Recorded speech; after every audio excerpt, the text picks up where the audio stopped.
Hello, my name is Nicole Laswell. I call myself the Inner Peace Broker, and I have a handle on Instagram called Parenting Autism Heaven on Earth. My purpose in these videos is to take the blog that I've written on my website and just make him into another way of digesting the information I've already provided on my website, NicoleLaswell.com. Look in the menu, you'll find Parenting Autism.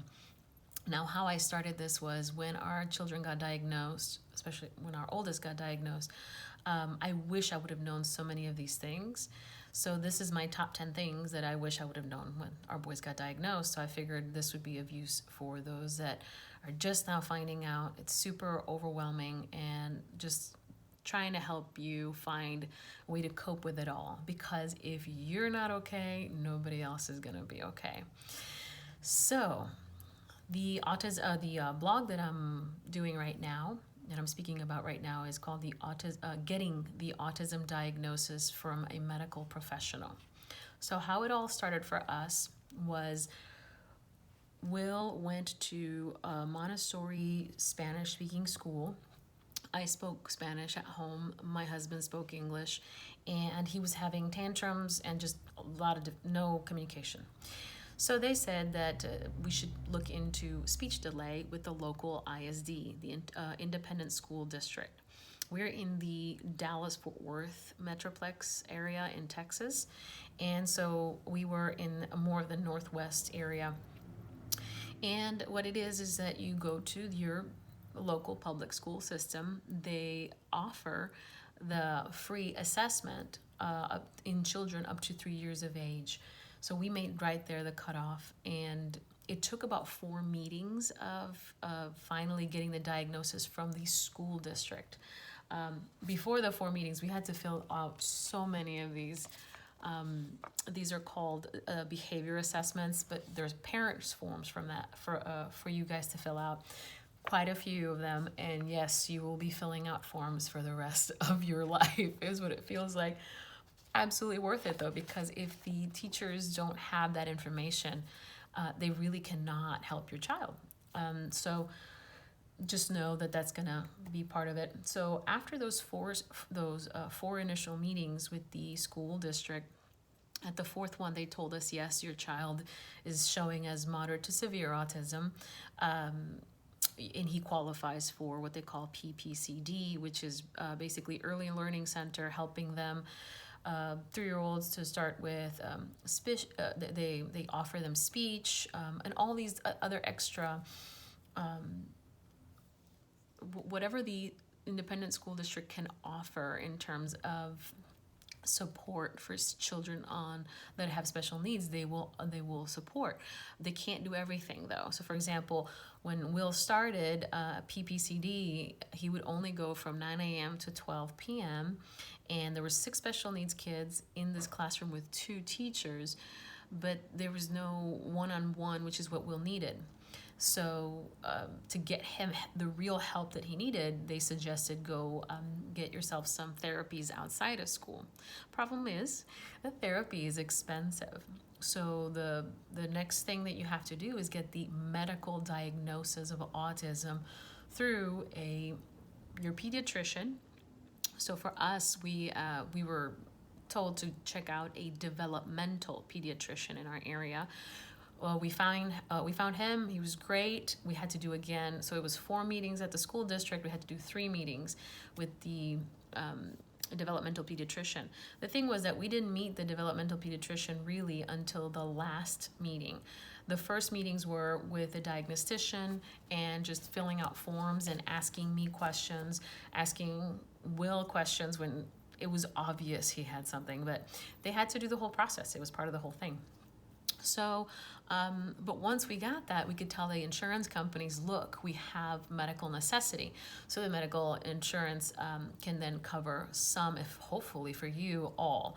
Now, I will say, unfortunately, it's insurance companies, they're only going to cover so much. So if you have a great one, pat yourself on the back, keep it. What's amazing is that getting that therapy as soon as possible helped Will communicate and be able to come out of his shell and tell us what he needed, and just everything started flowing more smoothly at home.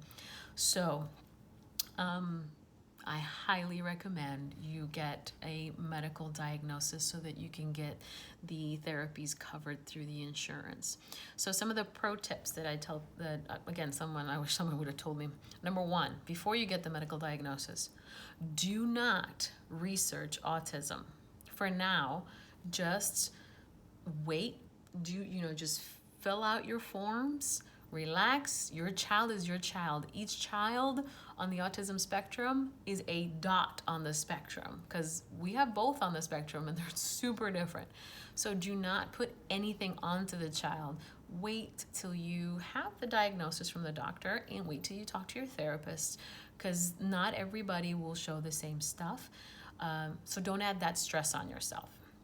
Number two, those questionnaires that keep popping up, make sure that you give yourself more than enough time to fill them out. Do it in peace. Take turns. Give some to your husband or to your wife. Make sure that this is a team effort.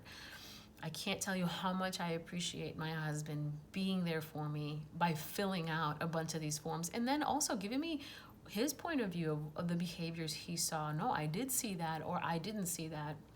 And then that way we can be as truthful as possible for all the forms. And make sure that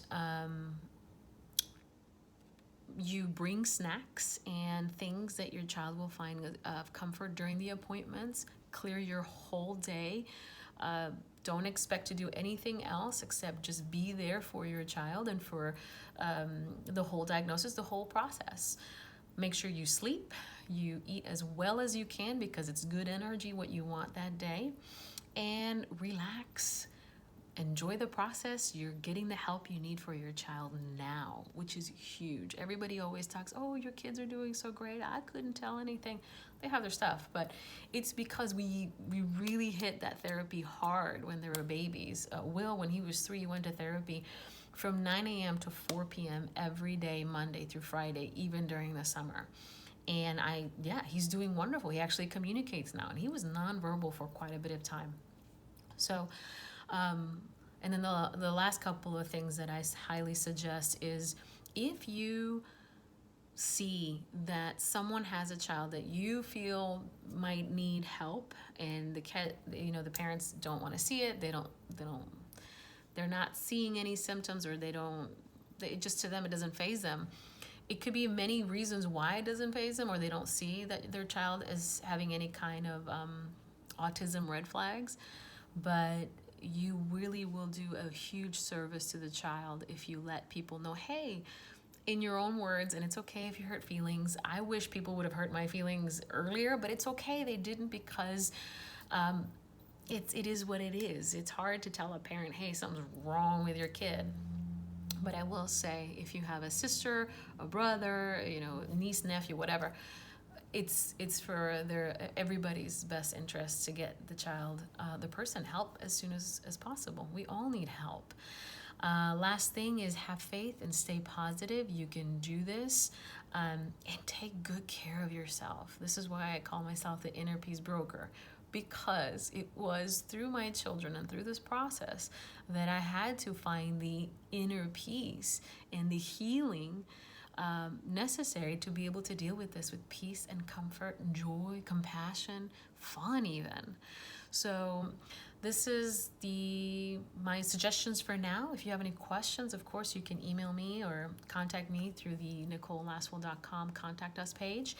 And I hope this is of service to you and those around you. And good luck with everything. I look forward to seeing you on the next blog.